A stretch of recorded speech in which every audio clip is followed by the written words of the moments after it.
anoo magacaygu yahay Daawud Axmed Xasan Saadle runtii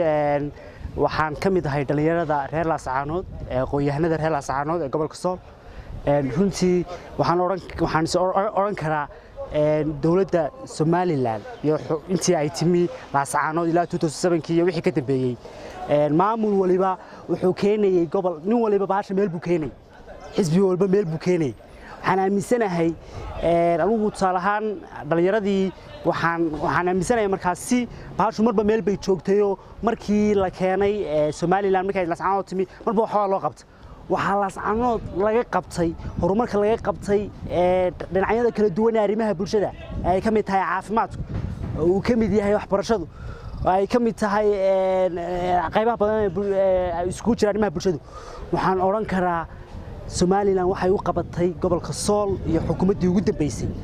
ilaa siyaad bare laga maqan ilaa dawladihii hore ka horeeyay laga maqan wadooyin baa loo qabtay caafimaad baa laga sameeyay waxa laga sameeyay MCHyo laamiyo tusaalahan anigu waxaan kamid ah qaybta waxbarashada oo kale anigu waxaan kamid ahaa ardaydii aqoonyahanadii gobolka Sool ee dugsiga Muuse Yuusuf sare ka baxay 2011 bariga wasaaradda waxa wasiirka ah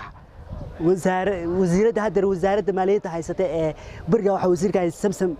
Cabdi Aadan waxay damacday inay nagu qanciso oo marka ay ka shaqeynayso in power sharingku si equal u dhaco wixii scholarship soo baxa si gobolada loo sinaado Samsam Cabdi Aadan wasiiradda waxbarashada Somaliland marka ahayd hadda tan wasiiradda maaliyadda marka waxay ku dadaashay inay nagu siyaasiyad way nala shirta waxay nagu tiri anigu ma hibay tiri qof siyaasiyada waxbarashadan ka shaqeeya waxaan siinayaa hooyo scholarshipka gobolka haduu yahay mid dibadeed iyo mid daleedba anigu waxaan kamid ahaa ardaydii scholarshipka la siiyay waxaan galay jaamacadda Amuud Samsam Cabdi Aadan way ku amaananta ardaydii bariga waxbarashada heshay gobolka ka heshay ardayda bariga gobolka waxbarashada ka heshay Somaliland ka heshay wasaaradda waxbarashada oo Samsam joogtay runtii maanta jaamacadu way ka wada baxayeen daafaha kala duwan iyo ajansiyada institutionka kala duwan ee Somaliland bay ka shaqeeyaan waa arrin ay ku amaanan tahay dawladdu waa arrin ay xukuumaddu ku amaanan tahay waa arrin xisbigu ku amaanan yahay runtii waan waxaan balyeeraynaa salaamu calaykum waraxmatullaahi wa barakaatuh